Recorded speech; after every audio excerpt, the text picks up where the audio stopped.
안녕하십니까.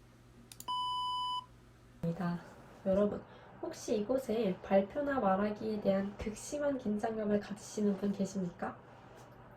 저는 특히 발표나 토론을 할 때 속도 울렁거리고 손이 떨릴 정도로 긴장을 많이 하는 학생이었습니다. 이러한 긴장감이 완벽하게 해소된 것은 아니지만 스피치와 토론 수업을 통해 어느 정도 조절할 수 있게 되었습니다.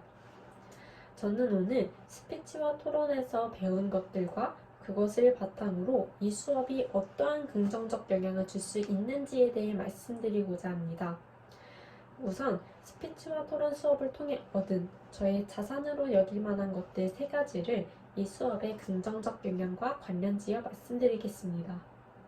첫 번째로 말하기에 논리적이고 짜임새 있는 구성이 가능해졌습니다.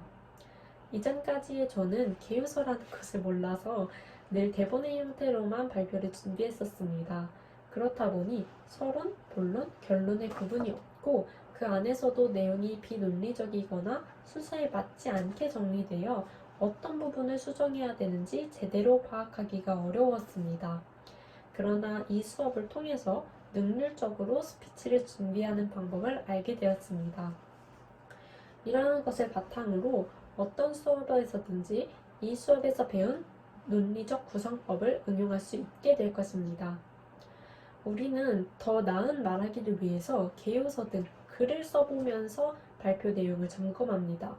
그렇기에 논리적 말하기는 논리적 글쓰기와 관련된다고 생각합니다.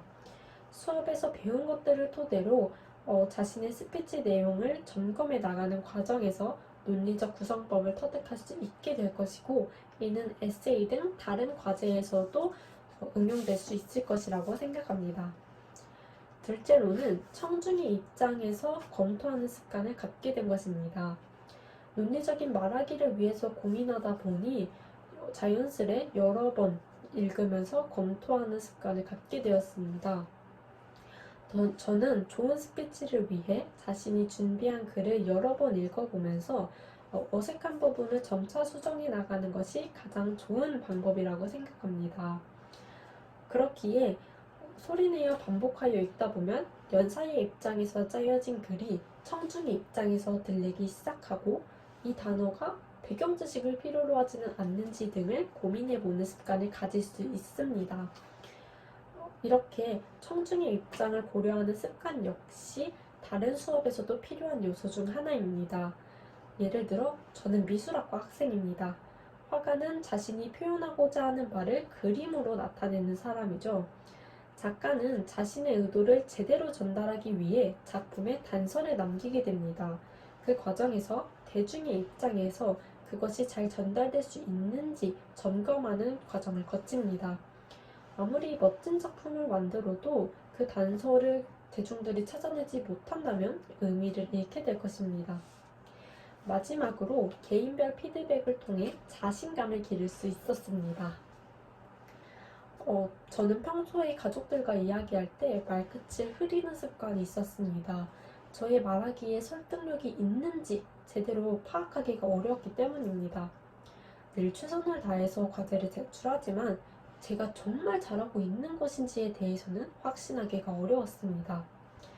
제가 제출했던 과제물들에 대해서 교수님께서는 표정 연구를 좀 더 해볼 것을 제시해 주셨고, 발표의 설득력과 손동작에 대해서는 칭찬해 주셨습니다. 그것을 바탕으로 저의 말하기에 개성을 찾을 수 있었고 자신감도 기를 수 있었습니다. 이렇게 개개인에 필요한 개선점과 더욱 발전시키면 좋을 장점들에 대한 세세한 조언으로 말하기에 자신이 없는 학우들도 이러한 고민을 거치면서 어디서든 당당하고 자신 있게 발표하고 말할 수 있을 것입니다. 이제 저의 이야기를 정리할 때가 되었습니다. 수업을 통해 얻은 평생의 자산으로 삼을 만한 것들에 대해서 논리적이고 짜임새 있는 구성이 가능해졌고, 청중의 입장에서 검토하는 습관을 가질 수 있었으며 자신감을 기를 수 있었다는 이야기를 드렸습니다.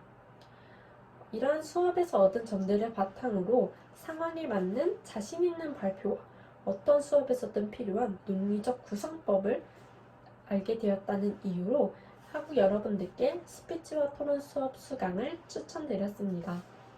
이렇게 많은 장점이 있는 스피치와 토론 수업 안 들으면 후회하지 않을까요? 이 수업을 듣기 전과 후에는 분명한 차이가 있을 것입니다. 이상으로 발표를 마치겠습니다. 감사합니다.